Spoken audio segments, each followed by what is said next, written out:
We and our parties are still allies at klarong-klaro yon halimbawa sa House of Representatives.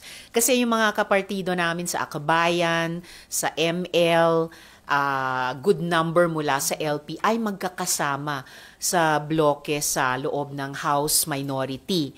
And yung House Minority na mula sa mga partido namin ay kasama namin dun sa, I would call it minority-led resolution tungkol sa open BICAM. So, sa ganyang ding mga issue na magkakapareho ang aming mga opinyon, ay yun yung bukas na posibilidad pa rin kahit dito sa Senado. So, mula sa United na minority, kaming 5, possibility, lagi, depende sa issue, maimbita rin yung iba naming mga colleagues, lalo na or kasama na yung dalawa.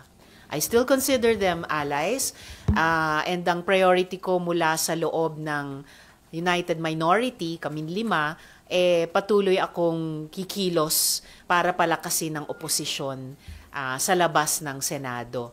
At aasahan ko rin yung mga fellow minority namin sa House at yung ibang mga opposition forces sa LGUs at sa labas ng Kongreso.